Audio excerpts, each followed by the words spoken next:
Hey, what's going on? What's happening, guys? I'm Dr. Boyce Watkins. Welcome to the Black Financial Channel. This is where we talk about black financial news and black financial information all throughout the day. Money's always green, and so the channel sort of covers all green-related things so we can learn from them as we see them. I want to talk about this man who actually won the lottery today. There's a guy by the name of Charles Jackson Jr., who lives in North Carolina, who just won the Powerball lottery. He just won $344 million last week. It's kind of funny because he thought he'd won $50,000, but he actually looked at the ticket and he went to his wife and said, "Honey, I think we got them all. I think we got them all." And so anyway, he won the Powerball by using numbers that appeared on his daughter. I think his granddaughter gave him a fortune cookie, and he used the numbers on the fortune cookie to play the lottery, and he ended up, winning this massive amount of money. So they gave him a choice. He had the option of getting the money spread out over time or getting a lump sum of $223 million. He chose the lump sum. He also said, I'm reading here, he said he would donate some of it to several charities and give $1 million to his brother to make good on a deal that they made. Jackson initially thought he had won just $50,000, but was heading to Raleigh to collect, but looked again and saw he'd won more. He said, "Dang, I got them all." So he's kind of a country guy, I guess. And he also said that he had to find the jackpot amount on Google because he doesn't watch TV news. Once he did, he told his wife, "You ain't gonna believe this, but I got them all." Jackson said he hopes the windfall doesn't change him. He says, "I'm still going to wear my jeans, maybe newer ones." He said he plans to give some money to St. Jude's, Shriners Hospital, and the Wounded Warrior Project. So I think he's a veteran. Good for him. If you are a veteran, thank you for your service. I have a lot of respect for soldiers. My daddy was a soldier. He was actually in Vietnam. The lottery officials said it's the largest jackpot ever won in North Carolina involving a single ticket. It's the fifth time a North Carolina ticket claimed a Powerball jackpot. So why am I talking about this topic and why am I bringing this up? Well, first of all, congratulations to Mr. Jackson. I think it's great. It's amazing. It's a dream come true. Good for him. I bring it up because it spurs a lot of thoughts. I'm a finance professor, so when I see money or the way money is applied or whatever it is, I see the connection between how money affects your psychology, right, and how psychology affects your money. And first things first. You may have seen a video I did where I explained why a lot of lottery winners go broke. Lottery winners really go broke a lot. And the reason a lot of lottery winners go broke is because money doesn't change who you are. All money does is makes you more of what you already are. So if you are a person who buys lottery tickets, then that means you're a person who doesn't do smart things with your money. It doesn't mean that buying a lottery ticket every now and then just means you're an idiot. I'm not saying that at all. But lottery tickets are just a bad investment. Just, mathematicians, statisticians, financial experts have all looked at it and said that the lottery basically is a tax from the poor to the rich, because most poor people who buy lottery tickets don't win, and most of the people buying lottery tickets are people that really don't have a lot of money, extra money, to give away. So this lottery money ends up coming into this big fund, and they pay out the winner, but then what's left, they put that into, say, college education or whatever, which a lot of the poor people don't get to participate in. So it becomes a transfer of wealth from poor people to wealthy universities. Wealthy universities are actually, just sucking up the bulk of a big chunk of American money right now because of student loans and all that stuff.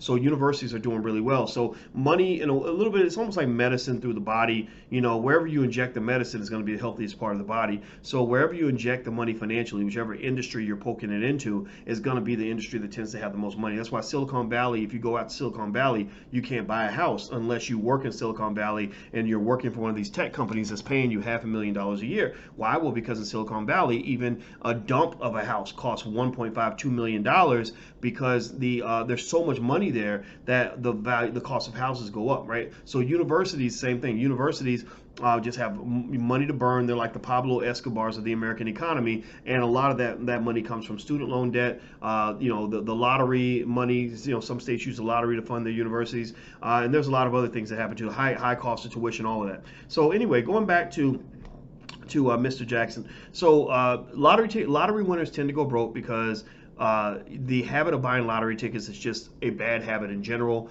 money accelerates your habits. Now, what's interesting about this guy, though, is that it sounds like he has a couple of things about his personality that I think are really fascinating. One, he seems like just a regular dude, like a regular guy. And he says, I don't want the money to change me. I'm gonna still keep wearing blue jeans. I just might wear nicer jeans.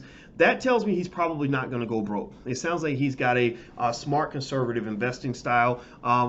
Wealthy people that have that kind of money should be conservative when it comes to money because they're just trying to protect what they've got. They're not, sort of that young hustler on the grind who's trying to find a way to rise up. They're like Jay-Z, for example. There's a difference between the old Jay-Z who was willing to put it all on the line to get out of Marcy Projects and the new Jay-Z who's trying to protect what he's got, right? Protect himself from attack and lawsuits and all these other crazy stuff that can happen when you get money and everybody wants it. And so this guy already has the mindset of a wealth protector. He's conservative. He seems like all he wants to do is buy a nice pair of Wranglers every now and then, like he just wants to get him a new Ford truck and everything and just kind of be the same old guy eating a steak and potatoes down at the truck stop, and I think that's actually going to work out for him because it means he's not going to go out and do something stupid with his money, like go and, fund his cousin's liquor store or go and give it all away to by going to Vegas and buying women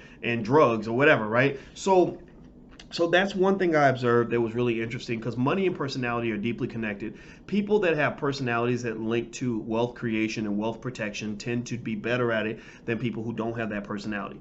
Money and personality are connected. It's not luck. Stop thinking that it's luck. That's just not true. All the research says that's not true. There is such a thing as a poverty mentality. And the reason a lot of lottery winners go broke is because a lot of lottery winners have a poverty mentality. If you take a broke person, a person with a broke mentality, and you give them a lot of money, they're going to find a way to get right back to their natural condition 9 times out of 10, unless they get significant intervention. That's why you have a lot of athletes that go out and get these $100 million contracts, and you're like, well, you had a $100 million deal. How did you end up back in the projects? Well, because that's the vibration economically that his mind is on. He doesn't know how to really think like a wealth builder or a wealthy person. Whereas there are people that are really smart with money. You could take all their money away, but they sort of figure out a way to position themselves strategically to have resources coming back in.